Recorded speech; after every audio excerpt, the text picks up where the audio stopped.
যে flood affected নিয়ে already গত দুটো ক্লাস হয়েছে, আমি ছিলাম না। তো আজকে আমাদের নাজমুল ইসলাম স্যারের ক্লাস। তো সবাই আশা করি এই জিনিসটা খুব মনোযোগ সহকারে করব এবং মিউট আনমিউটের দিকে অবশ্যই খেয়াল রাখবো। তো ভিডিও অন করবেন না কষ্ট করে, এটা ক্লাসের ব্যাঘাত ঘটে। এদিকে খেয়াল রাখবেন, যিনি হোস্টে আছেন একটু এদিকে খেয়াল রাখবেন, এই দায়িত্বে যিনি আছেন। স্যার কি ফ্রি হয়েছেন? হ্যাঁ ম্যাম, ফ্রি হয়েছি। জি স্যার, ইসলামে শুরু করুন। আচ্ছা, ধন্যবাদ ফারজানা ম্যামকে এবং ধন্যবাদ আমাদের জাহিদুল স্যারকে। আজকে আমাদের যে আলোচ্য বিষয়, এটা নিয়ে অলরেডি দুটা ক্লাস হয়েছে, যদিও ক্লাসে ছিলাম। নাজুল ভাই, আমি 30 মিনিট একটু করি, সময় নেই। আশরাফুল হক স্যার, আপনার ওই যে মিটিং এর লিংক আলাদা আছে, আলাদা দেওয়া, ওই লিংকে আপনি করেন, জয়েন করেন, কারণ মেডিকেল টিমে যারা আছে তাদের লিংক আলাদা। ওখানে একটু আমি হোয়াটসঅ্যাপে পাইনি নাসির ভাই, খুঁজে পাইতেছি না। আমি লিংকটা আপনাকে পাঠিয়ে দিচ্ছি। জি আচ্ছা, আবার একটু পাঠান হোয়াটসঅ্যাপে। জি জি পাঠাচ্ছি এখন। আসসালামু আলাইকুম স্যার, আশরাফুল হক স্যার। স্যার লিভ নিয়েছেন। আচ্ছা, ওখানে মানে মিটিং চলছে। আচ্ছা, আমরা আজকের যে আলোচ্য বিষয় ছিল যে এই যে হঠাৎ বন্যায় আক্রান্ত যারা আছে তাদের চিকিৎসায় প্রাথমিক অবস্থাতে যেসব রোগগুলো দেখা দেয়, তার চিকিৎসায় কি কি মেডিসিন আসতে পারে এবং কি কি লক্ষণ। দেখুন, এগুলোকে বলা যায়, এক বাক্যে বলা যায় যে ম্যারাথন ক্লাস, দৌড়ের উপরে থাকা। তো আমি জানি না কি কি মেডিসিন আলোচনা হয়েছে এবং কি কি বিষয়ের উপরে আলোচনা হয়েছে। তো দৌড়ের উপরে যতটুকু বলতে পারি তার উপর একটু আলোচনা করব। খুব বেশি ব্যাখ্যামূলক আলোচনা করা যাবে না। আর আরেকটা বিষয়, এটা আমার একান্তই প্র্যাকটিক্যাল এক্সপিরিয়েন্স থেকে বলবো যে একুইট কেসে আমরা অনেক সময় আমরা মেডিসিনের যে কাতরতা, আমরা মেডিসিনের সাইড, আমরা মেডিসিনের গভীরতা সম্পর্কে অনেক গুরুত্ব দিয়ে মেডিসিন সিলেকশন করি। কিন্তু এই একুইট কেসে আমরা এগুলোর দিকে যদি কখনো তাকাতে যাই তাহলে আপনি খেই হারিয়ে ফেলবেন। যেমনটা যদি আমি বলি, একটু ক্লাস নেওয়ার আগে আমি দু একটা কথা বলি, তাহলে হয়তো বুঝতে সুবিধা হবে। যেমনটা আমরা জানি, বেলেডোনা রাইট সাইডের মেডিসিন। যদি তার টনসিলাইটিস হয়, যদি বেলেডোনা অল সিমটম থাকে, তাহলে সেখানে একুইট কেসে পাশকে গুরুত্ব দিতে গেলে আপনি খেই হারিয়ে ফেলবেন। ঠিক অনুরূপ ভাবে আমরা যদি কাতরতার দিকেও তাকাতে যাই একুইট কেসে, তাহলে আমরা মূল মেডিসিন থেকে দূরে সরে যাব।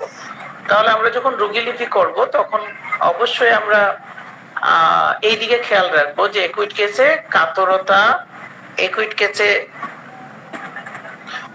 মায়াজম, একুইট কেসে যে সাধারণত যে বিষয়গুলো আমরা দেখে থাকি এগুলো না দেখলেও চলে। জাস্ট মূল যে সিমটম গুলো যদি মিলে যায় তাহলে একুইট কেসে অটোমেটিকলি কিছুদিনের মধ্যে আমরা জানি যে এমনিতেই ভালো হয়ে যায়, জীবনী শক্তি এমনিতেই সেটাকে রিকভার করতে পারে।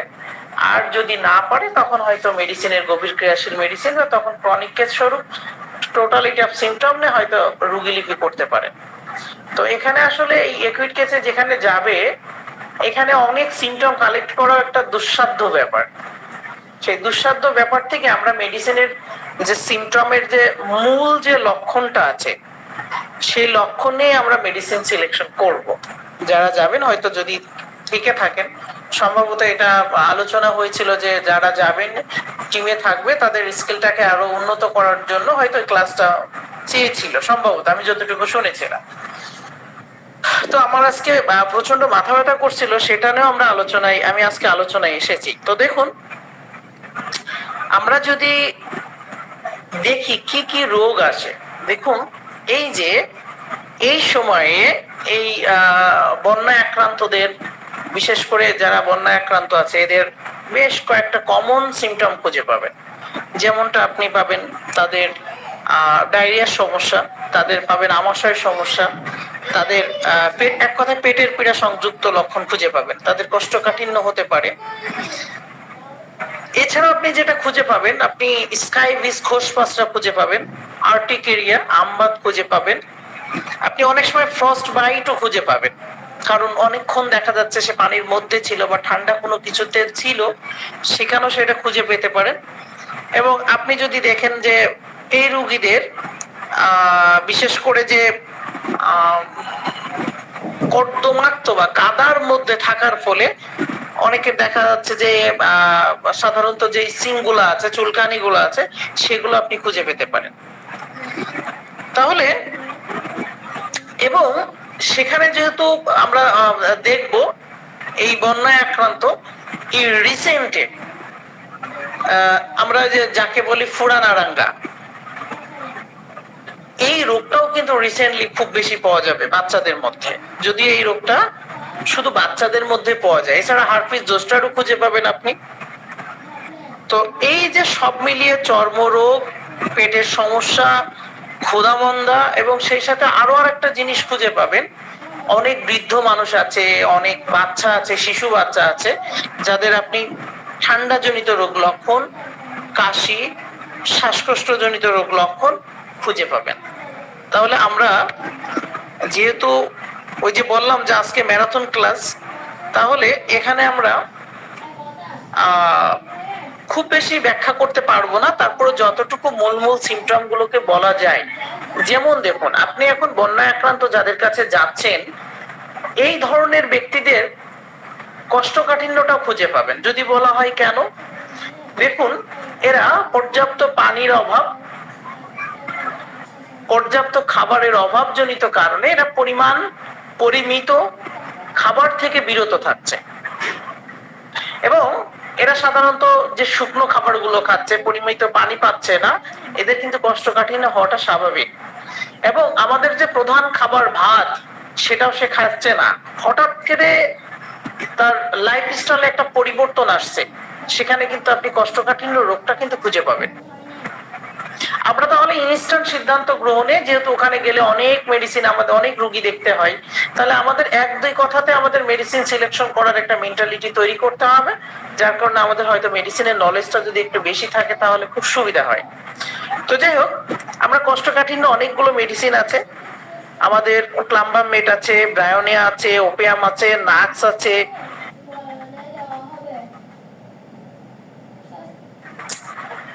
ম্যাগমিওর আছে, লাইকোপোডিয়াম আছে, অ্যানাকার্ডিয়াম আছে, সেনিকুলা আছে, আমাদের কোলিনসোনিয়া আছে, ন্যাট্রামিওর আছে, গ্রাফাইটিস আছে, অনেকগুলো মেডিসিন আছে।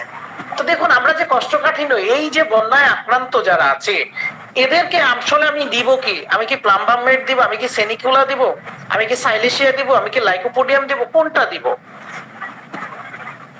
এখানে যদি আমরা আমাদের থার্ড আইটাকে একটু প্রসারিত করি, আমি আমার নলেজ থেকে কথাগুলো বলছি, ভুল ত্রুটি হতে পারে, যে আমি আমার জায়গায় দাঁড়িয়ে যদি বলি, তাহলে হঠাৎ করে তার লাইফস্টাইলের পরিবর্তন আসছে, অনিয়মিত জনিত কারণে তার অনিয়ম কিভাবে হলো দেখুন, তারা ঘুমের অনিয়ম, খাবারের অনিয়ম, পানি খাবার অনিয়ম। আমরা খুব সংক্ষেপে নিব, মানে খুব দ্রুত ওখানে রুগী দেখতে হবে। দেখা যাচ্ছে একই ধরনের সিরিয়াল আছে 50 জন, একজন 10টা রুগী দেখে অভ্যস্ত, সে এখন 50টা রুগীটাকে কাভার করতে হবে, হতেই পারে। তাহলে এই ছোট্ট কথাটাকে ভিত্তি করে আমরা হঠাৎ অনিয়ম এসেছে, খাবারের অনিয়ম এসেছে, সে ফাইবার যুক্ত খাবার খেতে এখন পাচ্ছে না, চিড়া খাচ্ছে, শুকনো খাবার খাচ্ছে, পানি পর্যাপ্ত পরিমাণে পাচ্ছে না, ঠিকমতো ঘুম হচ্ছে না, অনিয়ম। আমরা জানি অনিয়মিত প্রধান একটা মেডিসিন হলো নাক্সভম।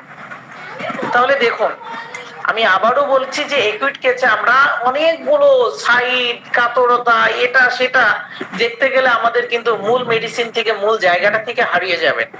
তাহলে আমরা সেখানে কিন্তু নাক্সকে ব্যবহার করতে পারি। তার মেজাজ খিটখিটে কিনা সেটার সুযোগ নেই, সে প্রচুর পরিমাণে রাগে কিনা, ক্রোধান্বিত রাগ, ক্রোধ রাগ আছে কিনা, ইনস্ট্যান্ট সিদ্ধান্ত গ্রহণ করে কিনা, মার মুখে কিনা, সেটা দেখার সুযোগ নাই। সেগুলো দেখতে গেলে আমরা হয়তো যে 10টা বা 15টা বেশি রুগী দেখতে পারবো না, কিন্তু সিরিয়ালে 30 জন।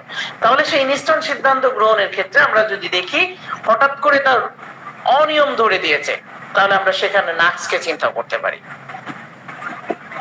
যদি আবার রোগী বলে যে আমার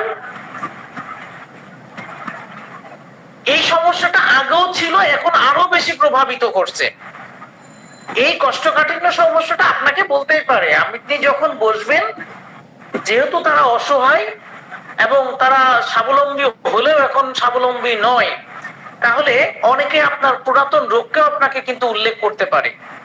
তাহলে সেখানে যদি বলে দীর্ঘদিনের আমার বার্নিং সেন্সেশন আছে মলদ্বারে, দীর্ঘদিনের আমার মলত্যাগের ইচ্ছা করে, দ্যাটস মিন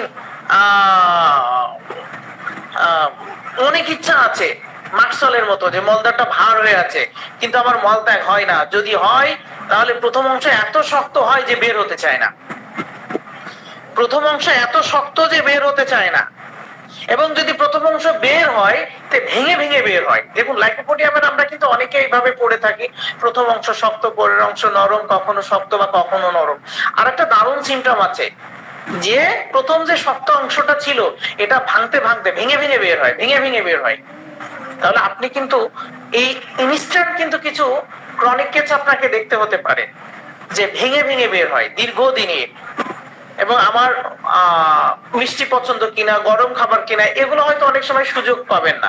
তাহলে এই যে কিনোটটা, যে মলটা প্রথমে শক্ত পরে নরম এবং ভেঙে ভেঙে বের হয়, আপনি তার ফিজিক্যাল স্ট্রাকচার দেখলেন যে মাথাটা চিকন, দেহটা মোটা, দ্যাটস লাইকোপোডিয়াম। সে গরম খাবার খায় কিনা, মিষ্টি পছন্দ কিনা, কৃপণ কিনা, ছেঁড়া জামা গায়ে দিয়ে আছে। এখন কিন্তু সে ছেঁড়া জামা গায়ে দিয়ে থাকতেও পারে, কারণ সে যে সময় ছিল বন্যায় ভেসে গেছে, এখন শুধু ছেঁড়া জামাটাই আছে, তাই বলে সে কৃপণ তো নাও হতে পারে। তার এই প্রশ্নগুলো কিন্তু আমরা যাব না, আমরা ইনস্ট্যান্ট দেখবো। আমরা যদি দেখি যে এছাড়াও যদি রোগী বলে যে আমার এই রিসেন্ট যেটা হচ্ছে, আমার আগে যে সমস্যাটা ছিল সাথে সংযুক্ত হয়েছে মলদ্বারে প্লাক সেন্সেশন, মল এসে কপ করে বন্ধ হয়ে যাচ্ছে। আমি ভাষাগত আঞ্চলিক ভাষা বা বোঝার মতো ভাষা, রোগীর ভাষা ব্যবহার করে থাকি সাধারণত আমার আলোচনায়। হঠাৎ করে আটকে যাচ্ছে, হঠাৎ কথা মনে এখনাইট বেলেডোনা না, মল আসছিল হঠাৎ করে, প্লাক সেন্সেশন, অ্যানাকার্ডিয়াম। সে মানে যে সিফিলিটিক টার্ম তার মধ্যে যেটা আছে, মানে ক্ষতি করার প্রবণতা, সেটা দেখারও সুযোগ নাই, সেগুলো আপনার খোঁজার দরকার নাই। ফ্লাক সেন্সেশন আছে কিনা, হঠাৎ করে মল এসে আটকে যায় কিনা। আমরা যারা গ্রামীণ পরিবেশে ধান ভানা দেখেছি, চাউলের যখন বের হয় একটা আছে ঠেলে দেয়, দিলে একদম চাউলটা বন্ধ হয়ে যায়, ঠিক অমনটা যদি হয় তাহলে সেখানে আমরা অ্যানাকার্ডিয়ামকে চিন্তা করতে পারি। এছাড়াও যদি বলে যে খোঁচা মারার মতো ব্যথা এবং মলদার ভার হয়ে আছে, আমার দুই তিন দিন ধরেও বাথরুম হয় না, মলদার ভার হয়ে আছে, খোঁচা মারার মতো ব্যথা। কেমন ব্যথা? ঠিক যেমনটা কাটা ফুটলে মনে হয় কাটা ফুটে আসছে বা চেঁচে চেঁচে আসছে, যদি সাথে ব্লাড আসে কলিনসোনিয়া, আর যদি ব্লাড না আসে তাহলে সেখানে আপনি কোষ্ঠকাঠিন্য, সেখানে ভুলে গেছি অ্যাসকুলাসিভ। কিছু মনে করেন না, মানে প্রচন্ড মাথা ব্যথা করছে, এই জন্য মাথার ব্রেনও একটু কম কাজ করছে। হ্যাঁ, এসকুলাস হিপসকে চিন্তা করতে পারেন, শুধু কম্পেয়ার করবেন সেম সিমটমে, যে একটা হলো ব্লাড আসে আর একটা ব্লাড আসে না। এছাড়াও যদি আপনি দেখেন যে একেবারে শুষ্ক, যেহেতু সে অনিয়মিত ছিল, শুষ্ক মল ত্যাগ করছে, খাবার দাবার নাই, আমরা বলেছি শুরুতে যেখানে নাক্সের রোগী বেশি পাবেন, তারপরে দু একটা রোগী আপনার কাছে আসবে, তাহলে সেখানে আমরা ব্রাউনেকে চিন্তা করতে পারি। ও রিকটাম প্রত্যেকটা অর্গানই শুষ্ক, সেখানে আপনি ব্রায়োকে চিন্তা করতে পারেন। আর যদি মল মোটা হয়, মলদারের তুলনায় যদি মল মোটা হয়, তাহলে সেখানে র্যাকটামকে চিন্তা করুন। অল্প কথায় সে লবণ খায় কিনা, রাগে কিনা, মনে কষ্ট আছে কিনা, ইন্ট্রোভার্টেড কিনা, রিজার্ভ মাইন্ডের কিনা, এসব শোনার সুযোগ নাই। তাকে জিজ্ঞাসা করুন মলটা কেমন, মলটা প্রথমে শক্ত, পরে মোটা, ভেঙে ভেঙে আসে, লাইকোপোডিয়াম দেন এত মোটা যে বাথরুম করতে গেলে আমার কষ্ট হয়। অভিভাবক বললো আমার বাচ্চাটা বাথরুম করার সময় মলদারে, মানে সেই মলদারে মল নিয়ে হাইটে বেড়ায়, আর কান্নাকাটি করে, সেখানেও কিন্তু আপনি ন্যাপট্রামকে চিন্তা করতে পারেন। আবার যদি বলে যে আমার ছাগলের নাদির মতো মোটা গুটি গুটি গুটি গুটি, আপনি প্লাম্বাম মেডকে চিন্তা করতে পারেন। দেখুন অনেক কথা শোনার সুযোগ নাই এখানে, আমি আবারও বলছি, আমি ভেঙে আলোচনা করলে এই কোটা মেডিসিন দিয়ে হয়তো আমি 1 ঘন্টা আলোচনা করতে পারতাম। তাহলে বলছে ছাগলের নাদির মতো গুটি গুটি গুটি গুটি মল, শক্ত, প্রচুর কোদ দিতে হয়, নাকসলেও কোদ দিতে হয়, প্রচুর কোদ দিতে হয়, ছাগলের নাতির মতো গুটি গুটি গুটি গুটি, তাহলে সেখানে আপনি প্লাম্বাম মেডকে চিন্তা করতে পারেন। এছাড়াও এই মুহূর্তে আপনি ওখানে গেলে কিছু আমাশয় রোগী খুঁজে পাবেন, তাহলে আমাশয় রোগীদেরকেও আমাকে চিন্তা করতে হবে, ইনস্ট্যান্ট সিদ্ধান্ত গ্রহণ করে আমার মেডিসিন অ্যাপ্লাই করা। অর্থাৎ আমরা যদি এখানে বলি যে প্র্যাকটিস অফ মেডিসিন, যারা অনেকে আছে যে প্র্যাকটিস অফ মেডিসিন বই হয়তো পড়েন না, কিন্তু আমি বলবো যে এটা পড়া উচিত। আমি একসময় প্রচুর পড়তাম, এমন আছে যে যেমন একাডেমিক লেভেলে যেভাবে পড়তে হয় মুখস্থ করার মতো পড়া, ঠিক এইভাবে পড়তাম। কারণ অনেক সময় আছে ইনস্ট্যান্ট সিদ্ধান্ত গ্রহণের জন্য আমাদের এগুলো লাগে, কম্পেয়ার করতে গেলে এগুলো লাগে। কেন লাগে? কারণ প্র্যাকটিস অফ মেডিসিনে ইটিসি সিমটম গুলোকে আলোচনা না করে ওই লক্ষণে ওই মেডিসিনের কি সিমটমটা খুব স্ট্রংলি পাওয়া যায় সেটা নিয়ে আলোচনা হয়, আলোচনা করা থাকে। তাহলে এটা আমার মতে পড়া উত্তম বা পড়া উচিত, যেটা আমি পড়তাম। তো যাই হোক, আপনার কাছে রোগী আসলো যে এই মুহূর্তে তার আমাশয় দেখা দিয়েছে, হতেই পারে তার লাইফ স্টাইলটা এখন পুরো ভিন্ন, সে কর্দমাক্ত জায়গায় আছে, সে খাবারগুলো মেনটেন করছে না, সে পুষ্টিকর খাবার মেনটেন করছে না, সে স্বাস্থ্যকর খাবার মেনটেন করছে না, তাহলে তার হতেই পারে আমাশয়। তাহলে দেখুন, যদি কোনো রোগীর আপনি মিষ্টি প্রিয়তা খুঁজে পান কিন্তু সহ্য হয় না, আপনি জিজ্ঞাসা করলেন আপনার আমাশয় সমস্যাটা, মানে আপনাকে উল্লেখ করলো যে আমার আমাশয় সমস্যা হচ্ছে, তাহলে এটা কতদিন, এটা সুযোগ নাই, বা আপনি যদি তাকে জিজ্ঞাসা করেন করে নিতে পারেন যদি কম থাকে। তাহলে রোগী যদি বলে আমার মলটা সবুজ বর্ণের, সবুজ বর্ণের মল ইপিকাকে আছে, আর্জেন্টাইটিকামে আছে, আমরা যদি একটু কম্পেয়ার করি, আমাদের কলোসিনতে আছে, আমাদের ম্যাকফচে আছে কিছু। একটা মিনিট,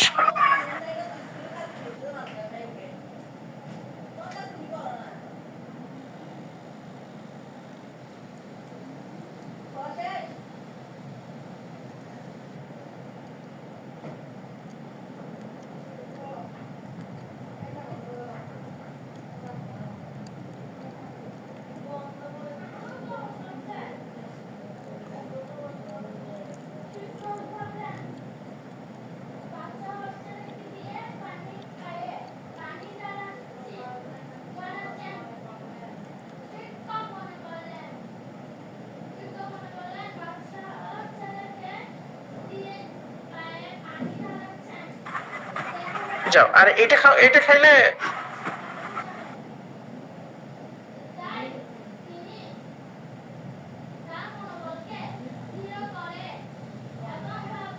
দুঃখিত, আমি মায়ের সাথে কথা বলছিলাম। তাহলে যেটা বললাম যে যদি রোগী বলে যে আমি মিষ্টি খেতে ভালোবাসি, তাহলে মিষ্টি তো অনেক মেডিসিনই খেতে ভালোবাসে, কিন্তু রোগী বললো আমার সবুজ মল, তাহলে সবুজ মলে মিষ্টি খেতে ভালোবাসে, আপনি তাকে কম্পেয়ার করার জন্য বললেন যে সাথে বমি বমি ভাব আছে কিনা, বললো হ্যাঁ বমি বমি ভাব আছে, সবুজ মল, তাহলে ইপিকাকে চলে যান। যদি সেখানে আবার জিজ্ঞাসা করুন অল্প কথায় যে আপনার মিষ্টি প্রিয়তা আছে কিনা, বললো হ্যাঁ প্রিয়তা আছে কিন্তু সহ্য হয় না, অথবা রোগী বললো না, তখনই জিজ্ঞাসা করুন যে সহ্য হয় কিনা, রোগী বললো যে হ্যাঁ সহ্য হয় না, তাহলে আপনি আর্জেন্টাইটিকামকে চিন্তা করুন, সাথে তার পেইন আছে কিনা, কলিক পেইন আছে কিনা, শুল ব্যথা আছে কিনা। সবুজ মল কখনো কখনো রক্ত সংযুক্ত মল আসতে পারে, কলোসিন প্রেসার অ্যাপ্লিকেশনে এমেলেশন হচ্ছে, দ্বিভাজ হচ্ছে, এগুলো শোনার সুযোগ নাই, বললো যে আমার আমাশয়টা সবুজ বর্ণ হচ্ছে, তাহলে আপনি তাকে বমির সাথে সংযুক্ত করে ইপিকাককে দেন, মিষ্টি প্রিয়তার সাথে বিতৃষ্ণা মানে অ্যাভারশনের সাথেও আপনি সেখানে আর্জেন্টাম নাইটিকামকে চিন্তা করতে পারেন। প্রেসার অ্যাপ্লিকেশনে যদি এমেলেশন হয় তাহলে কলোসিন বা ম্যাকফসকে চিন্তা করতে পারেন। ছোট ছোট লক্ষণ। যদি রক্ত সংযুক্ত আসে তাহলে মাকড়কে চিন্তা করতে পারেন। এছাড়াও যদি দেখেন রোগী যদি বলে যে আমার আমাশয়ের সাথে অজীর্ণ সমস্যা আছে, পেট ফেপে যায়, এটা নিয়ে আমরা আলোচনা করব যদি সুযোগ পাই। ওই যে বললাম ম্যারাথন ক্লাস, যতটুকু পারি যেভাবে পারি আলোচনা করব। তাহলে যদি বলে রোগী যে আমার পেটটা ভারী হয়ে থাকে, অজীর্ণ সমস্যা আছে, আমি কিছু খাইলেই পেট ভারী হয়ে যায়, দেখুন সেখানে আপনি এন্টিম ফ্রুটকে চিন্তা করতে পারেন। ইনস্ট্যান্ট সিদ্ধান্ত নেন। জিহ্বা দেখি, জিহ্বা সাদা, মোটা সাদা, হ্যাঁ, যাই খায় পেটটা ভারী হয়ে যায়, যাই খায় পেটটা ভারী হয়ে যায়, হ্যাঁ, সেখানে আপনি এন্টিম ফ্রুটকে চিন্তা করেন। দেখুন আর্জেন্টাইটিকামের আর একটা সিমটম আছে, সে ব্যথা, তারও ব্যথা আছে, ব্যথা নিবারণের জন্য সে কিন্তু বারবার খায়।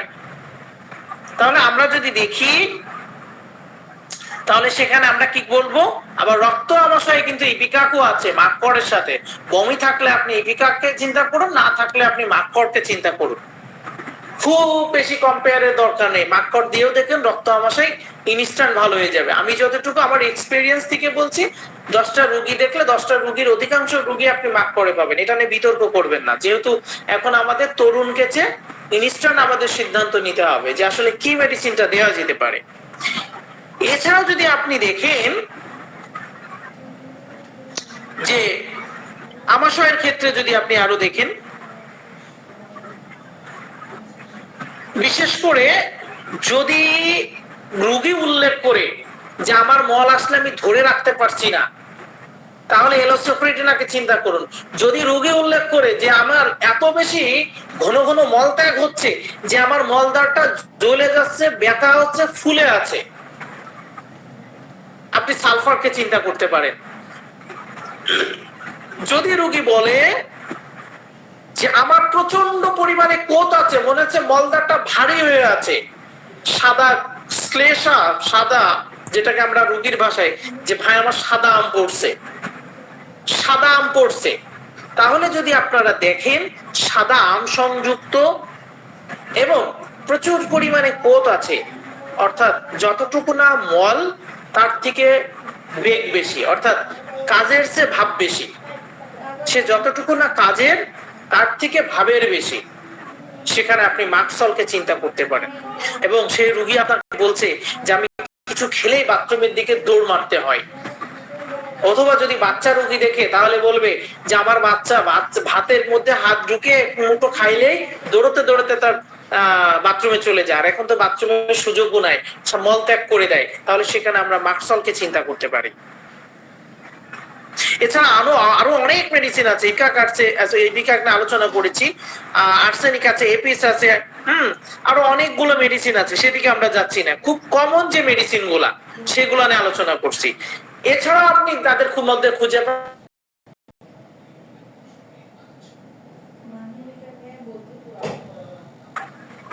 আচ্ছা, আমার কথা শোনা যাচ্ছে? আমার হঠাৎ করে নেট চলে গেছিল, কেউ যদি একটু বলতেন কাইন্ডলি। জি স্যার, শোনা যাচ্ছে। আচ্ছা, থ্যাংক ইউ। না, আমি এই যে মানে খুব বেশি কম্পেয়ার করছি না, মানে বিরক্ত না হলে আমি এইভাবে আলোচনা করব, কারণ এইভাবে আলোচনা করলে আমি হয়তো টপিকসটাকে একবার শেষ করতে পারবো, হ্যাঁ, আর ভেঙে করতে গেলে আমি শেষ করতে পারবো না। আচ্ছা, তাহলে আমরা যেটা বললাম যে আমরা যদি গাইডের দিকে তাকাই, খেয়াল করুন যে এই মুহূর্তেও কিন্তু আপনি কি খুঁজে পাবেন, আপনি যেমনটা আমাশয় রোগী খুঁজে পাচ্ছেন ঠিক তেমনটা ডায়রিয়া রোগী আপনি খুঁজে পাবেন। কেন? এই সময়ে তার ওই যে পুষ্টিকর খাবার, স্বাস্থ্যসম্মত খাবার, খাবারের নিয়ম, এগুলো আপনি কখনোই খুঁজে পাবেন না। যখনই আপনি খুঁজে পাচ্ছেন না, পচা খাবার খাচ্ছে, বাসি খাবার খাচ্ছে, হ্যাঁ, এই খাবারের কোনো কিন্তু মান নেই। আপনি যে খাবারটা আগে খেতেন, বাসায় খেতেন, আপনি হতে পারেন দরিদ্র, হতে পারেন খুব ধনী, কিন্তু এই মুহূর্তে এই রোগীদের আপনি ধনী দরিদ্রের কোনো পার্থক্য খুঁজে পাবেন না। এমন ব্যক্তি আছে যার লাখো টাকা সারাদিন নাড়াচাড়া করে সেই ব্যক্তিটা হয়তো 3 দিন না খেয়ে আছে, এমন একটা খাবার পেলো যেটা বাসি খাবার, তার ডায়রিয়া হতে পারে, ফুড পয়জনিং হতে পারে, খাবার খাওয়ার পরে তার লক্ষণ দেখা দিতে পারে। তাহলে সেখানে আমরা আসলে কি করব, কি করণীয়?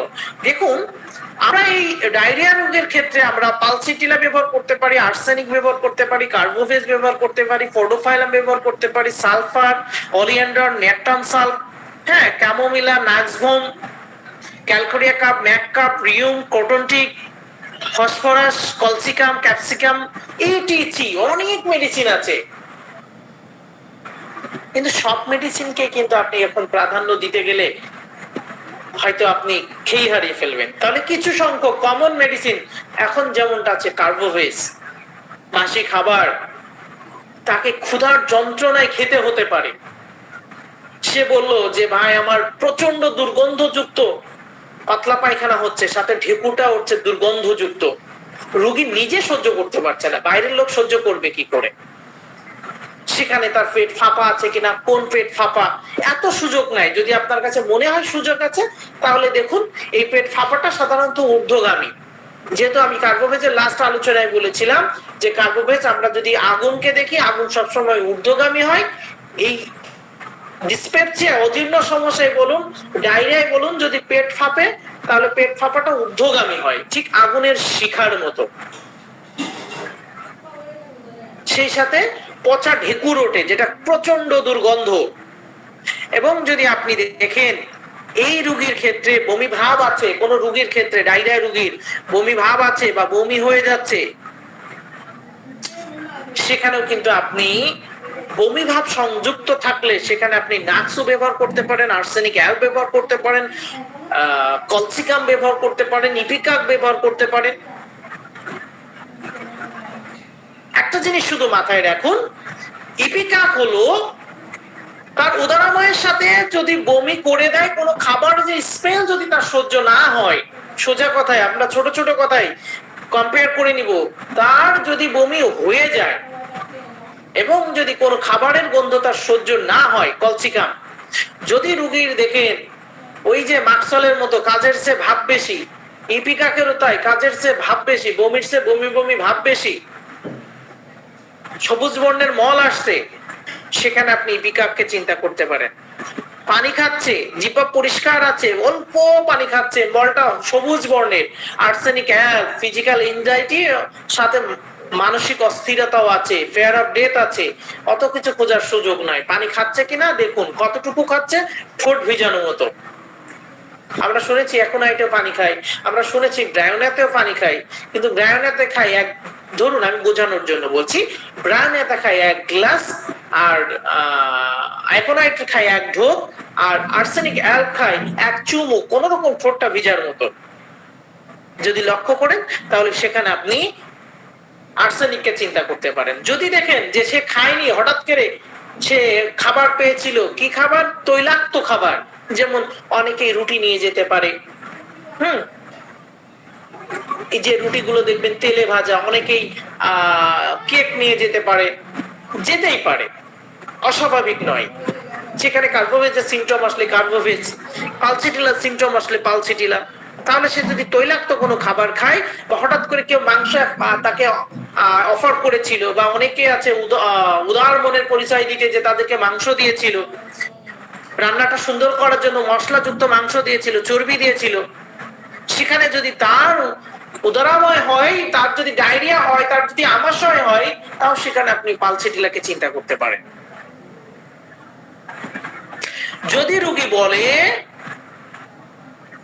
যে আমার যতটুকু খাচ্ছি তার চেয়ে বেশি মল আসছে, এত মল কোথায় আছে আল্লাহই জানে, এত মল যে আমি যতটুকু খাচ্ছি তার চেয়ে বেশি, আমি তো খাতেই পাইনি, তাই এত ডায়রিয়ার এত মল আসে কোত্থেকে?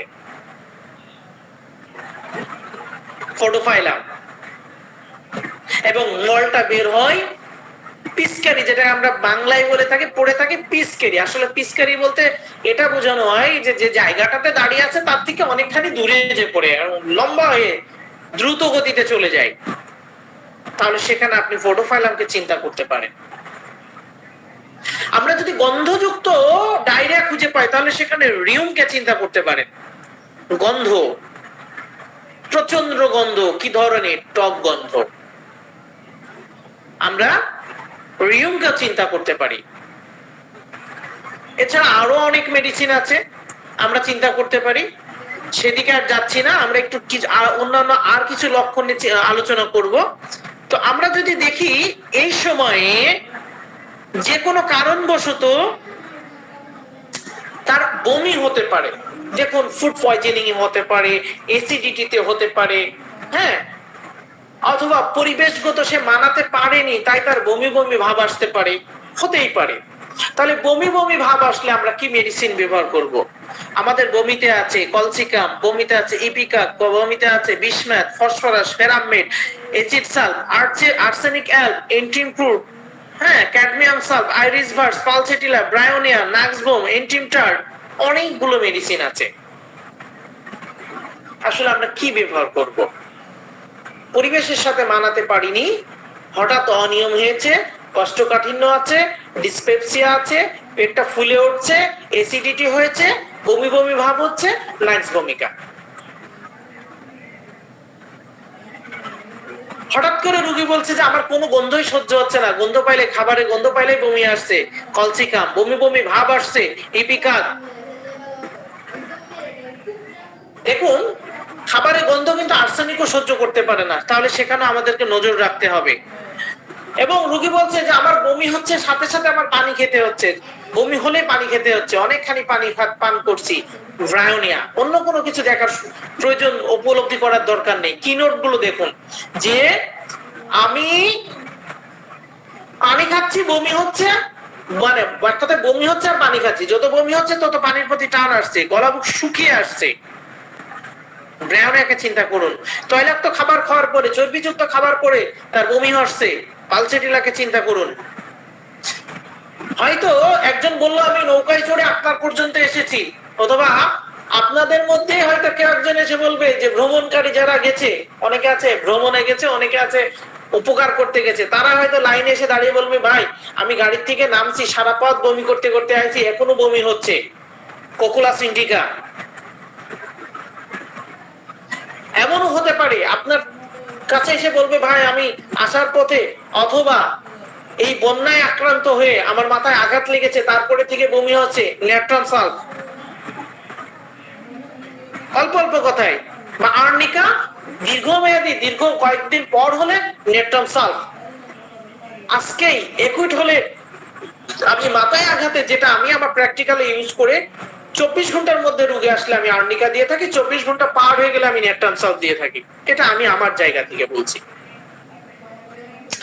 তাহলে আপনি মাথায় আঘাত পরবর্তীতে বমি আসছে, ন্যাট্রাম সালফের কি লক্ষণ, আর্নিকার কি লক্ষণ, এসব দেখার সুযোগ নাই। কি নোট গুলোকে মাথায় রাখতে হবে।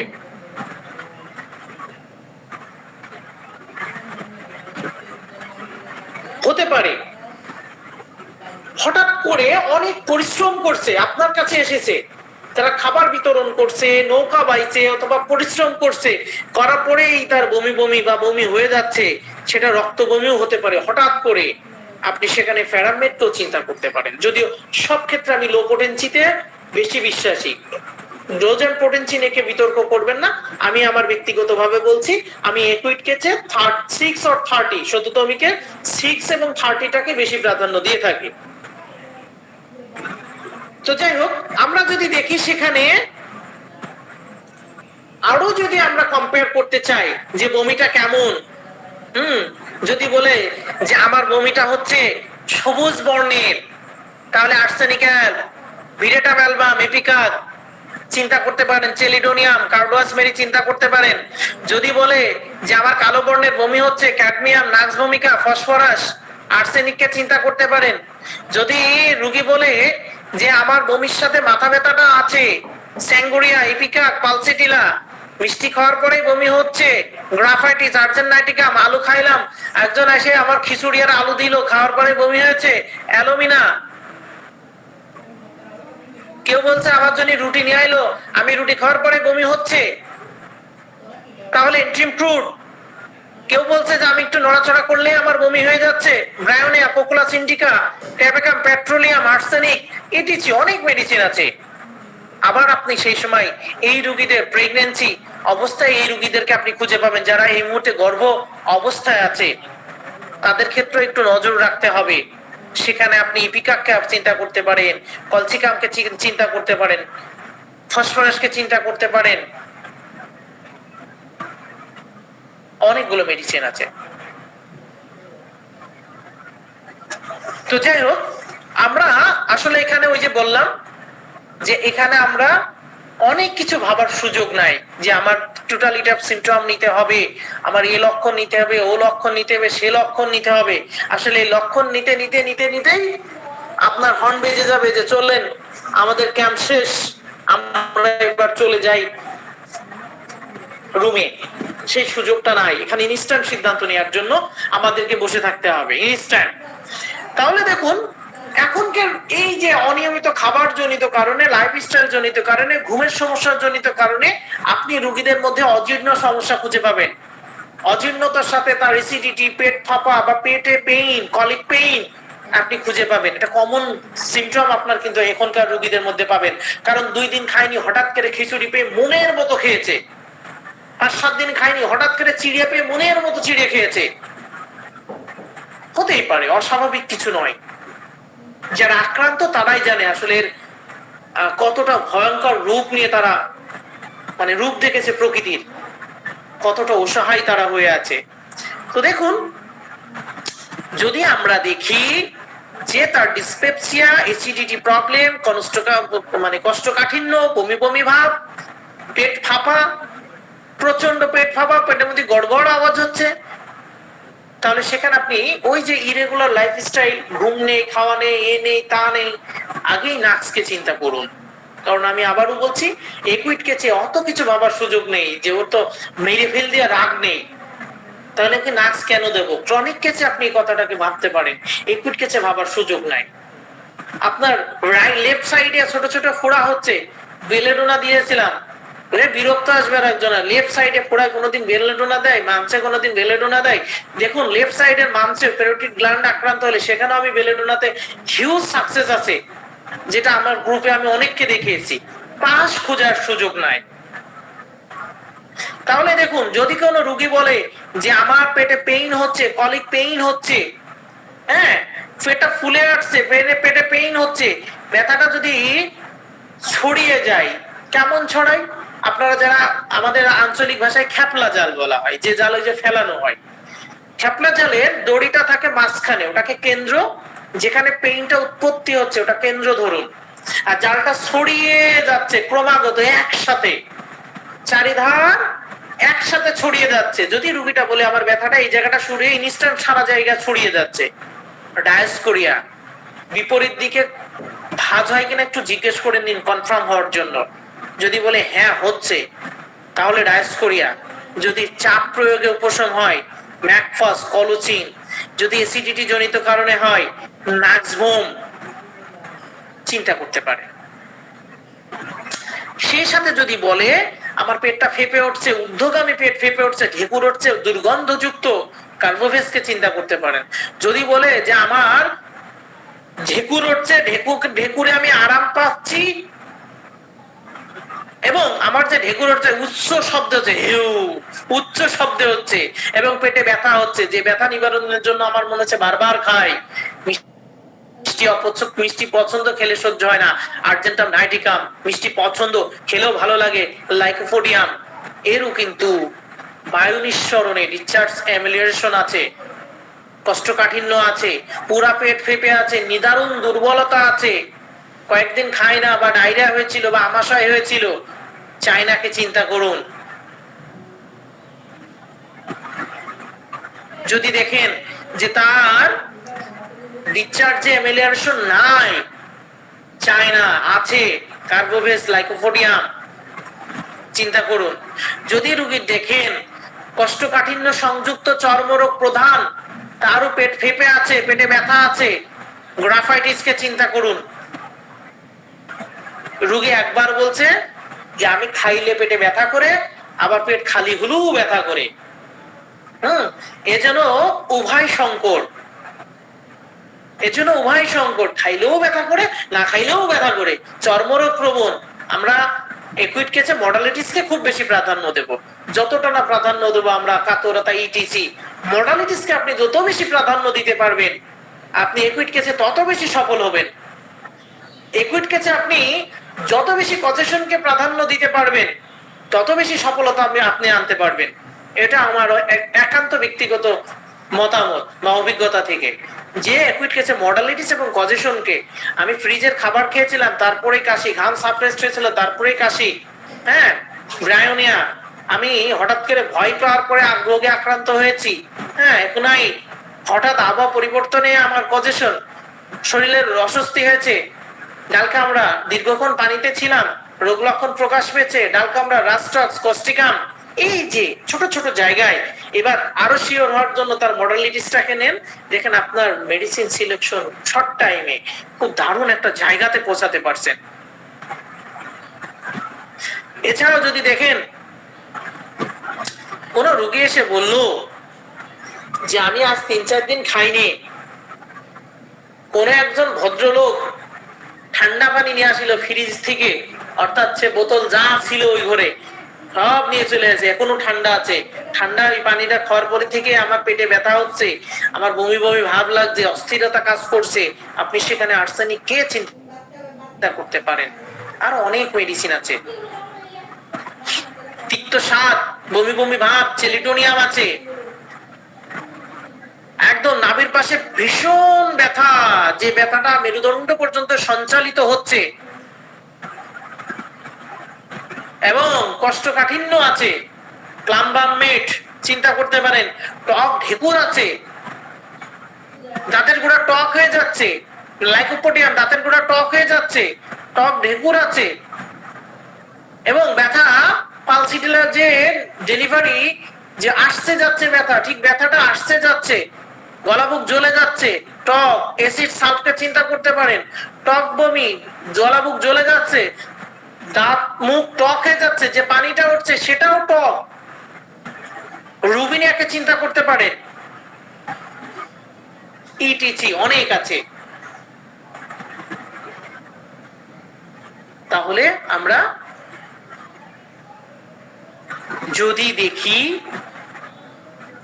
এই লক্ষণগুলো, তাহলে আমরা অ্যাসিড সালফ, রুবিনিয়া বলেন, আইরিস ভার্স বলেন, আইরিস ভার্সেও বমি আছে, আইরিস ভার্সেও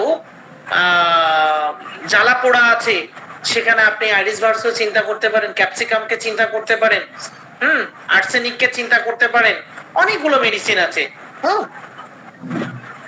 তো যাই হোক, সেদিকে আমরা যাচ্ছি না, আমরা মোটামুটি একটা ধারণা নিচ্ছি যে ইনস্ট্যান্ট সিদ্ধান্ত নিয়ে আমরা কিভাবে মেডিসিন অ্যাপ্লাই করতে পারি। দেখুন, আমি ভাবলাম আধা ঘন্টা আলোচনা করবো, কিন্তু আধা ঘন্টার জায়গায় 1 ঘন্টা হতে গেল। আচ্ছা, আমরা যদি দেখি, এই মুহূর্তে আপনি নিউমোনিয়ার রোগী পাবেন, আপনি শ্বাসকষ্টের রোগী পাবেন, আপনি কাশির রোগী পাবেন, স্বাভাবিক, অস্বাভাবিক নয়, দীর্ঘক্ষণ পানিতে ছিল, স্যাঁতসেঁতে পরিবেশে এখন আছে, পানি নেমে যাচ্ছে, স্যাঁতসেঁতে পরিবেশ, ঠান্ডা কাশি জ্বর, ডালকামড়াকে চিন্তা করুন, হঠাৎ করে আক্রমণ হয়েছে শ্বাসকষ্টে, হঠাৎ জ্বর এসেছে, একনায়ককে চিন্তা করুন, গলার কাছে মানে সুরসুর সুরসুর করছে, শুকনো কাশি, ব্রায়োনিয়াকে চিন্তা করুন, রিউম্যাক্সকে চিন্তা করুন, যদি দেখেন খোলা বাতাসে অ্যাগ্রাভেশন হচ্ছে, রিউম্যাক্সকে চিন্তা করুন, যদি রোগী বলে যে আমার খোলা বাতাসে অ্যাগ্রাভেশন হচ্ছে, শুষ্ক কাশি, ব্রায়োনিয়াকে চিন্তা করুন, শুইলে কাশি বৃদ্ধি, কোনিয়ামকে চিন্তা করুন। অনেকগুলো মেডিসিন আছে, আমরা ওইদিকে যাচ্ছি না, ওগুলো ক্রনিকে চলে যাই। তাহলে দেখুন, গলার গোড়ায় কুটকুটকের কামড় দিচ্ছে, শুকনো কাশি হচ্ছে, সন্ধ্যায় বা শৈলে বৃদ্ধি, রিউম্যাক্স, অনেকক্ষণ চেষ্টা করার পর একটুখানি কফ হচ্ছে, কস্টিকাম, ঠান্ডা পানি খেলে উপশম হচ্ছে, কস্টিকাম চিন্তা করুন, কফটা সুতোর মতো লম্বা হয়ে উঠছে, কেলিবাইক্রমকে চিন্তা করুন, কাশির সাথে বমি হচ্ছে, ইপিকাককে চিন্তা করুন, কাশির সাথে বুকে ঘড়ঘড় ঘড়ঘড় আওয়াজ হচ্ছে, ইপিকাককে চিন্তা করুন যদি বমি থাকে, বমি বমি ভাব থাকে। আর যদি কাশির সাথে ঘড়ঘড় ঘড়ঘড় আওয়াজ হচ্ছে কিন্তু কফ উঠছে না, ইনটিম টার্টকে চিন্তা করুন।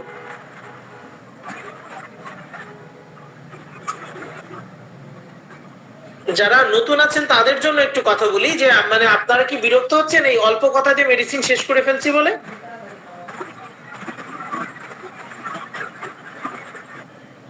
যারা আমার থেকে এক্সপেরিয়েন্স অনেক বেশি তাদের জন্য মানে কথাগুলো নয়। আমার কথা কি শোনা যাচ্ছে? জি স্যার। হ্যাঁ স্যার, শোনা যাচ্ছে। আচ্ছা, থ্যাংক ইউ। আমার মাথাটা আরো প্রচন্ড ধরা শুরু হয়ে গেছে। হ্যাঁ, আজকে রোদে ছিলাম খানিকক্ষণ, যার কারণে আরো বেশি সমস্যা হয়েছে। তাহলে যেটা বলছিলাম যে আমরা কাশির যদি দেখি যে বুকে ঘড়ঘড় আওয়াজ, কফ উঠছে না, ইনটিউটার বুকে ঘড়ঘড় আওয়াজ, ঠিক আছে, একদম ঘড়ঘড় আওয়াজ। কিন্তু রুগীকে যদি দেখেন সে শীত কাতর, কিন্তু এখনো তার কফ হচ্ছে, কিন্তু বুকে ঘড়ঘড় আওয়াজ, রাগী প্রচন্ড, এটা ক্রনিকে চলে যাচ্ছে, হেপারসালকে চিন্তা করুন। তবে এই মুহূর্তে রাস্টক্স, ডালকমরা, ইনটিউটার, ইপিকা খুব ভালো কাজ করবে, ব্রায়োনিয়া খুব ভালো কাজ করবে। তাহলে যদি দেখি, এছাড়া আমাদের আরো অনেকগুলো মেডিসিন আছে, ওদিকে আমরা যাচ্ছি না। ফসফরাস আছে, রিডিয়াম আছে, কোরালিয়াম আছে, আমাদের অনেকগুলো মেডিসিন আছে, সেদিকে যাচ্ছি না। আমরা শ্বাসকষ্টের দিকে একটু যাই। দেখুন, বৃদ্ধদের সবচেয়ে বেশি অসহায় বয়স্ক ব্যক্তি এবং শিশুরা, এবং সবচেয়ে বেশি আক্রান্ত হয় বৃদ্ধ বয়সে শ্বাসকষ্ট, যেটা আপনাকে যে দেখতে হতে পারে। তাহলে আমরা যদি শ্বাসকষ্টের রোগী পাই, কি নোট গুলো মাথায় রাখবো? ঘড়ঘড় আওয়াজ, সাই সাই আওয়াজ, পাখি ডাকার মতো সময়, হাঁসের গলা যেমন হয়, ফ্যাস ফ্যাস, হাঁসের গলার মতো যদি আওয়াজ হয়, ইনটিউটার, রোগীটা বলছে আমি যদি উঠে দাঁড়িয়ে থাকি, উঠে যদি বসে থাকি খুব ভালো লাগে, ছুইলেই আমার খুব শ্বাসকষ্ট হয়, ইনটিউটার, প্রচন্ড সাই সাই ঘড়ঘড় আওয়াজ আছে, সাথে বমি বমি ভাব আছে, কাশি আছে, ইপিকার, প্রচন্ড শ্বাসকষ্ট আছে, মাঝরাত্রে আরো বেশি হয়, আমি কোনোভাবে শুতে পারি না, অস্থিরতায় হাঁটাহাঁটি করি, পায়চারি করি, আর্সেনিক অ্যাল, বৃষ্টির পানি লাগলে আমার শ্বাসকষ্ট হয়, বর্ষার পানিতেই শ্বাসকষ্ট হয়, সাথে শরীরে প্রচন্ড ব্যথা হয়, রাস্টক্স। আপনি হিপারসালকে চিন্তা করতে পারেন শ্বাসকষ্টে। যদি দেখেন যে দীর্ঘদিনের অ্যাজমা, কোনোভাবে ঠান্ডা সহ্য হয় না, হঠাৎ করে ঠান্ডা পরিবেশ, ঠান্ডা লেগে তার ঠান্ডা পানি খেয়ে অথবা ঠান্ডা বাতাস, কারণ এই দীর্ঘদিনের বন্যাজনিত কারণে সেখানকার বাতাসও ঠান্ডা, যদি ঠান্ডা বাতাস, ঠান্ডা পানি, ঠান্ডা খাবার যদি লক্ষণে তার শ্বাসকষ্ট বৃদ্ধি পায়, তাহলে স্ট্রামোনিয়ামকে চিন্তা করতে পারেন।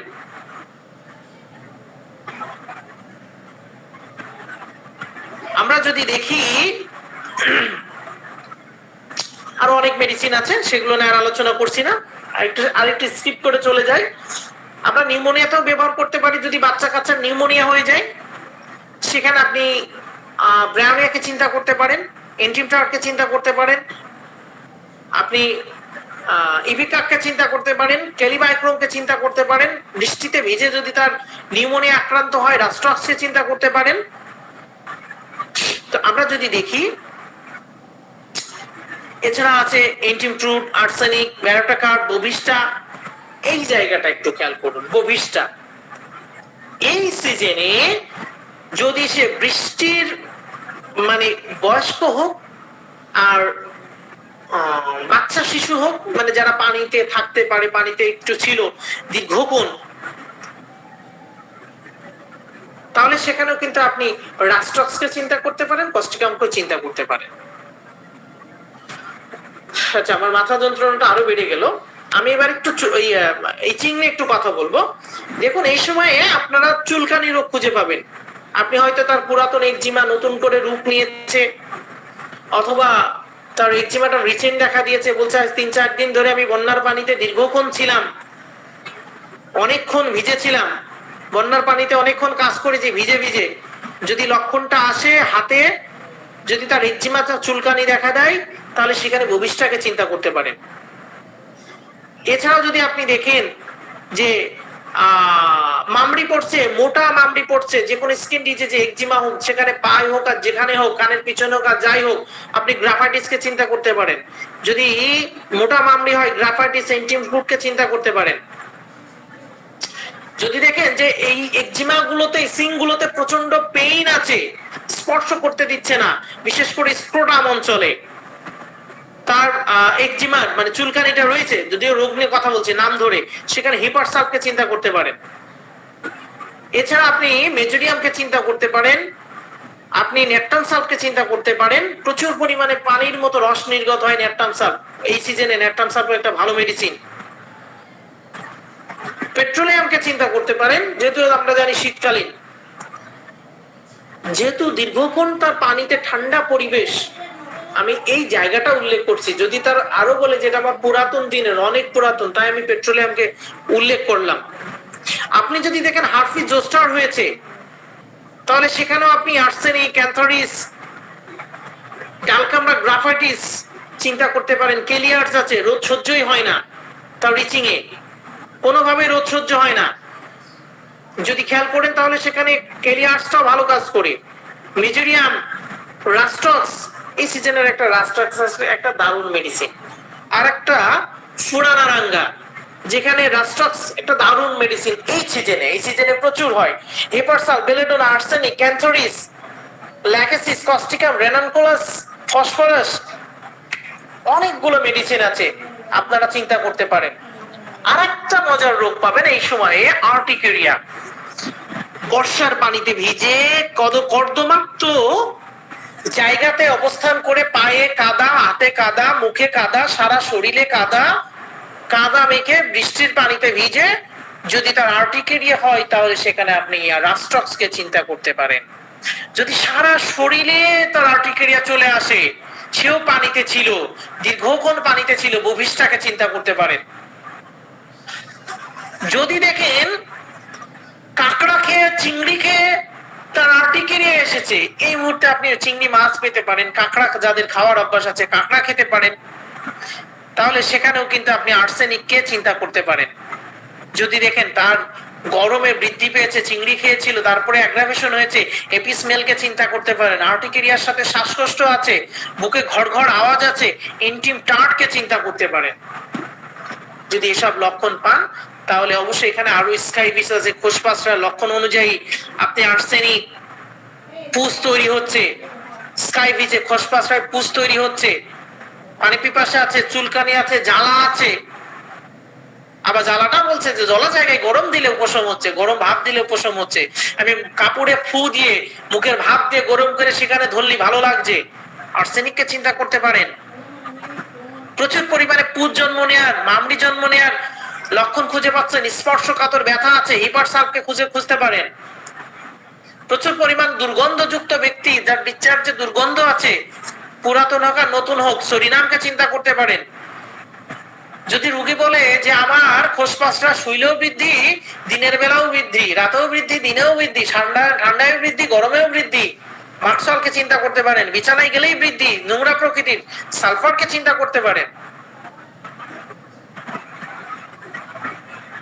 আরো অনেকগুলো আছে।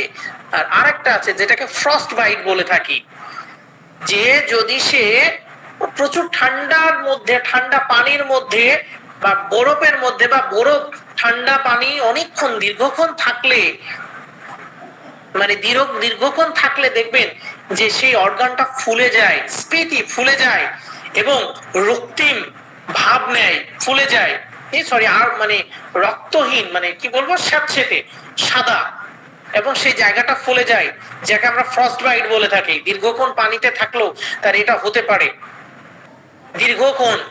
সেখানে আপনি আর্নিকাকে চিন্তা করতে পারেন, আর্সেনিককে চিন্তা করতে পারেন, নাইট্রিক অ্যাসিড, রাস্টক্স, রোটা, সিকেলি, সালফার, নেপটামিউর, অনেকগুলো মেডিসিন আছে, চিন্তা করা যেতে পারে। তো যাই হোক, আমি আর আলোচনা দীর্ঘ করছি না, 10:34 বাজে, এমনিতে প্রচন্ড মাথা ব্যথা করছে, ভাবছিলাম আধা ঘন্টা 40 মিনিট মতো করবো, কিন্তু অনেক আলোচনা করলাম। আসলে অল্প কথাতে এই ধরনের ম্যারাথন ক্লাসগুলো আসলে হয় না, খুব বেশি ব্যাখ্যা করে আলোচনা করার সুযোগ হয় না। তো যদি বুঝতে কারোর কষ্ট হয়, তাহলে অবশ্যই সেটাকে নিজ গুণে ক্ষমা করে দেবেন। এর চেয়ে ভালো কথা আর বলতে পারলাম না। তো সবাইকে ধন্যবাদ। জি ফারজানা ম্যাম, রাঁচি স্যারকে আছেন?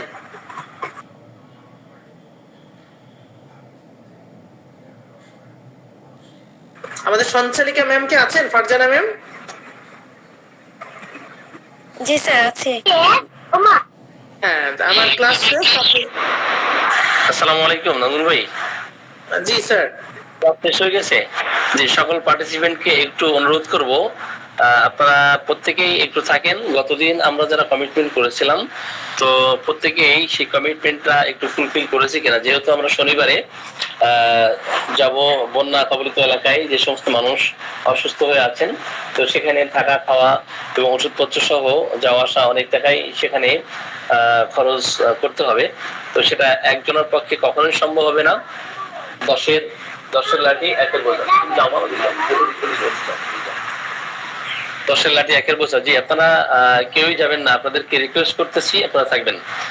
গতদিন যারা কমিটমেন্ট করেছিলেন বাংলাদেশ এবং ইন্ডিয়া থেকে, তো সেই কমিটমেন্ট গুলো ফুলফিল হয়েছে কিনা, টাকা যদি দিয়ে থাকেন তো আলহামদুলিল্লাহ, আর যদি না দিয়ে থাকেন আগামীকালের মধ্যেই বেলা 10টার মধ্যেই ক্যান্ডি দিয়ে দিবেন, যেহেতু আমরা শনিবার ফার্স্ট টাইমেই চলে যাব। তো আমাদের সালমা ম্যাডাম এবং সাবিরুল ভাই আছেন কিনা, ইন্ডিয়াতে কতটা কালেকশন হয়েছে সেটা একটু জানাবেন। আর ইন্ডিয়া থেকে যারা আজকে যুক্ত হয়েছেন তো তারা অবশ্যই আমাদের এই ভালো কাজের সাথে আপনারা একটু সহযোগিতার হাত বাড়িয়ে দিবেন। তো আপনারাও অংশীদার হবেন, যেন এই ভালো কাজের সাথে সম্পৃক্ত হয়ে যেন আসলে আমরা নিজেদেরকে অত্যন্ত আনন্দিত মনে করতে পারি। তার কারণ হচ্ছে এই সমস্যা, দেখেন এটা যে কোনো সময় যে কোনো মানুষের উপর এটা আসতে পারে। বন্যা কবলিত এলাকায় কতটা ক্ষতিগ্রস্ত হয়েছেন ওনারা, তো অনেক মানুষ দেখেন ধনী ছিলেন, তো তাদের কিন্তু সবকিছু সব ভেসে গেছে, এখন পথে বসে গেছে। তো এদের পাশে দাঁড়ানো এটা আমাদের নৈতিক দায়িত্ব, এবং এটা সাদকা হিসেবে আপনারা দিবেন। আপনারা যত বেশি দান সাদকা করবেন তো তত বেশি দেখবেন আপনাদের বিপদ আপদ থেকে আপনারা মুক্তি পাবেন। তো আমরাও অনুরূপভাবে মুক্তি পাবো। এই জন্য আমরা চাই একে অপরের সাথে সৌহার্দ্যপূর্ণ আচরণ করে তো ভ্রাতৃত্বের বন্ধনে যেন আমরা আবদ্ধ থাকতে পারি। প্রত্যেকেই যার যার জায়গা থেকে যেমন অ্যাবিলিটি আছে ওই অ্যাবিলিটি জায়গা থেকে আমরা সহযোগিতার হাত বাড়িয়ে দিতে পারি। তো আমাদের গতদিন অনেকেই ছিলেন না, আজকে নতুন অনেকে যুক্ত হয়েছেন। যেমন আমাদের কি জানো জিম বাবু ভাই, আপনি আছেন নাকি? জিম বাবু ভাই, আমাদের মহিউদ্দিন ভাই কমিটমেন্ট করেছেন কিনা আমি জানি না। আমি গতদিন নাম ধরে ধরে উল্লেখ করেছিলাম যে আপনি যতটুকু পারেন। তো আজকেও যে তোমার সময় কম আছে, যতটুকু পারেন, আপনি 200 টাকা পারলে 200 টাকা, 500 টাকা পারলে 500 টাকা। তো একটা হোটেলে এক বেলা খাইতে গেলেই কিন্তু 400-500 টাকা লাগে। তো একদিন আমরা হোটেলে না খাইলাম, একদিন আমরা রেস্টুরেন্টে না গেলাম, একদিন হয়তো চা বিস্কিট না খাইলাম, তো বন্ধু বান্ধব নিয়ে চা বিস্কিট খাইতে গেলেও 200 টাকা লাগে। তো ওই টাকাটা আমরা বন্যা কবলিত এলাকায় তাদের কে সহযোগিতা করা, তাদেরকে সুচিকিৎসা প্রদান করা, এটা যেন আমরা করতে পারি। জি, এখানে আমি একটু নাম একটু করি, আকাশ নিলয়। জি, আকাশ নিলয়, আপনি একটু আনমিউট করবেন। আপনি কোথা থেকে যুক্ত হয়েছেন? জি, আমরা প্রত্যেকেই যেন আসলে এই ভালো কাজের সাথে সম্পৃক্ত হতে পারি। নাজুল ভাই অলরেডি 3000 টাকা উনি কালেকশন করে দিয়েছেন, আর যদি সম্ভব হয় আরো 2000 টাকা কালেকশন করে দিতে পারে তাহলে ইনশাল্লাহ ভালো হবে। জি, আয়েশা রাখি, আপনি কোথা থেকে যুক্ত হয়েছেন জানো? আয়েশা রাখি, আপনি ক্লাসগুলো রেকর্ড করেন, আপনাকে ধন্যবাদ। আয়েশা রাখি, আপনি কোথা থেকে যুক্ত হয়েছেন? তার দান সাদকা করলে এটা বাড়ে, কয়েকটা জিনিস দিলে বাড়ে। সেটা হচ্ছে আপনার জাকাত দিলে বাড়ে, জ্ঞান দিলে বাড়ে। জ্ঞানকে যেমন আল্লাহ কিন্তু সূর্যের আলোর সাথে তুলনা করে নাই, চাঁদের আলোর সাথে তুলনা করে নাই, তুলনা করছে মানে বাতির আলোর সাথে। কারণ এই বাতির আলো এটা হচ্ছে জ্ঞানের মতো, জ্ঞানের প্রদীপ এর মতো। কারণ সেটা থেকে আপনি আগুন নিতে পারবেন, আমি নিতে পারবো, আরেকজন নিতে পারবে, কিন্তু মূল আগুন যেটা সেখান থেকে সেই কোনো অংশই কিন্তু কমবে না, কোনো অংশই কমবে না। এই জন্য আল্লাহ সূর্যের আলোর কথা বলেন নাই, চাঁদের আলোর কথা বলেন নাই, তাই না? তো সেটা বাতির আলোর কথা বলেছে। তো জ্ঞান এটা বিনিময় করলে আপনার জ্ঞান বাড়ে। তো আপনি অনুরূপভাবে আগুন দিলে দেখবেন বাড়বে। আপনি এক জায়গা থেকে আরেক জায়গায় দিচ্ছেন, তো সে আগুন নিচ্ছে, আপনি নিচ্ছেন, আরেকজন নিচ্ছে, তো মূল আগুন কিন্তু থেকে যাচ্ছে। অনুরূপভাবে জ্ঞান যখন আমরা একে অপরকে দিতে থাকবো, একে অপরের কাছ থেকে নিতে থাকবো, তো এটা কিন্তু স্কিল অটোমেটিক্যালি বাড়বে। সাদকা করলে এবং জাকাত দিলে, আল্লাহর কথা এটা, জাকাত দিলে বাড়ে, জাকাত দিলে সম্পদ বাড়ে। তো কিভাবে বাড়ে এটা আল্লাহ এটা ভালো জানেন, ঠিক আছে? এটার ফয়সালা আল্লাহ দিয়েছেন যে জাকাত দিলে বাড়ে। অনুরূপ ভাবে দেখবেন যে আপনি জ্ঞান দিচ্ছেন, জাকাত দিচ্ছেন, হ্যাঁ, সাদকা করতেছেন, এটা আপনার বাড়বে ছাড়া কমবে না। হয়তো এমন একটা বিপদ থেকে রক্ষা পাইলেন যেখানে হাজার হাজার টাকা আপনার খরচ করতে হতো। আপনার সন্তান টাইফয়েডে আক্রান্ত হতে পারতো, আপনার সন্তান ক্যান্সারে আক্রান্ত হতে পারতো, আপনার সন্তান কঠিন ব্যাধিতে আক্রান্ত হতে পারতো, কিন্তু ওই দান করার মাধ্যমে, সাদকা করার মাধ্যমে আল্লাহ ওই বিপদ থেকে রক্ষা করলেন। তো ওই জায়গা থেকে আমরা 200 টাকা কি একটু সহযোগিতার হাত বাড়িয়ে দিতে পারি না? পারি। তো আপনারা প্রত্যেকেই কমিটমেন্ট করবেন। আমি আবারও মিলিতভাবে অনুরোধ করতেছি। জি, আকাশ নিলয়, জি, আয়েশা রাখি, আয়েশা রাখি, এরপর আয়েশা মল্লিক। জি, আয়েশা কোথা থেকে? হ্যাঁ, আমি চট্টগ্রাম থেকে। আসলে আমাদের ওখানে হোমিও কর্তৃক আয়োজন করা হয়েছে, তো আমি ওখানে দিয়েছি, এজন্য আর ইয়ে করি না আর কি। আচ্ছা, ঠিক আছে, যা দিয়েছেন যতটুকু পারেন আমাদের সাথে শেয়ার করবেন। আমাদের হোমিও অনেক ডাক্তার আছেন, ব্যক্তিগতভাবে দেওয়া হয়েছে, আবার এমনি বিভিন্ন ফাউন্ডেশনে দেওয়া হয়েছে, আবার আমাদের দেওয়া হচ্ছে। আয়েশা রাখি, জি, আপনি কোথা থেকে যুক্ত হয়েছেন? আয়েশা মল্লিক, এরপরে কি বুশরাত জাহান, দেওয়ান আসাদ 1000 টাকা কমিটমেন্ট করেছেন। এরপরে ডক্টর মল্লিকা, এরপরে খাদিজা মাহমুদ, ফারজানা আফরোজ, আপনি কমিটমেন্ট করেছেন। এরপরে অনেকেই কমিটমেন্ট করেছেন, এলেনা ম্যাডাম, এরপরে ওয়াইরা জান্নাত ম্যাডাম, এরপরে আর কে মাহবুবা শিলা, আপনিও দিয়েছেন সম্ভবত। তো যারা দেন নাই, আমি আপনাদের অনুরোধ করবো, মহিউদ্দিন ভাই, জি, মহিউদ্দিন ভাই, আপনি কমিটমেন্ট করেছেন কিনা? না করে থাকলে আমরা প্রত্যেকেই কম বেশি একটু কমিটমেন্ট করি। আমাদের রতন কুন্ডু দাদা, আপনি কমিটমেন্ট করেছেন 1000 রুপি দিবেন সালমা ম্যাডামের কাছে, আগামীকাল সকাল 10টার মধ্যে অবশ্যই পাঠিয়ে দিবেন, ঠিক আছে? হ্যাঁ, দিয়ে দেবো দিয়ে না। আমি অনেক ট্রাই করেছি, কেউ ফোনে পে করতে চাইছে না। আমি টাকা নিয়ে ঘুরেছি, তো ওনাকে জানিয়ে দিয়েছি, সালমান ম্যাডামকে সন্ধ্যাবেলায়, যে আপনি পেড করে দেবেন, আপনাকে আমি পাঠিয়ে দেবো। জি, তো ঠিক আছে, আমরা তাহলে আজকের মতো বিদায় নেই এবং সকলের সুস্বাস্থ্য কামনা করি এবং আমাদের এই ভালো কাজের সাথে আপনারা সম্পৃক্ত হয়েছেন, আপনাদের জন্য দোয়া করি এবং এই ধরনের কাজে আমরা আরো যেন আঞ্জাম দিতে পারি এবং প্রত্যেকের জায়গা থেকে আমরা নৈতিকতার দিক থেকে একটু সহযোগিতার হাত বাড়িয়ে দিতে পারি। তো আমরা দান সৎকার করলে এটা আমাদের জন্যই ভালো হবে। জি, তো ঠিক আছে, ধন্যবাদ সকলকে। আসসালামু আলাইকুম রহমতুল্লাহ। আমাদের মোল্লা মামুন ভাইয়ের নাম্বার আছে, মোল্লা মামুন ভাইয়ের নাম্বার আপনারা করে দিবেন, বিকাশ করে আমাদের পাঠিয়ে দিবেন। আমার কাছে এ পর্যন্ত যত টাকা উঠেছে মোল্লা মামুন স্যারকে রিপোর্ট দিয়েছি স্যার, আর রতন স্যার কালকে ওনার ব্যালেন্সটা দিয়ে দেবেন। জি জি, ওকে, তো ঠিক আছে, ধন্যবাদ।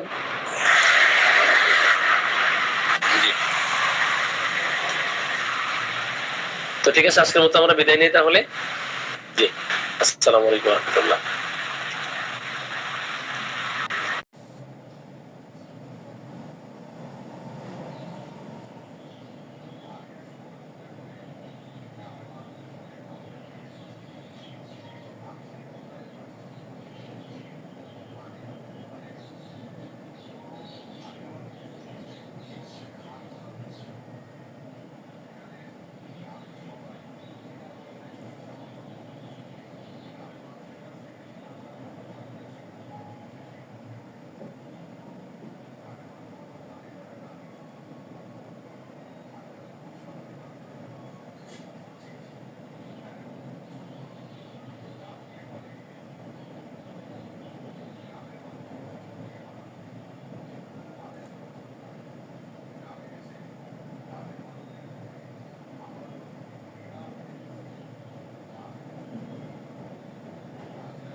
করে নামাজ পড়ানো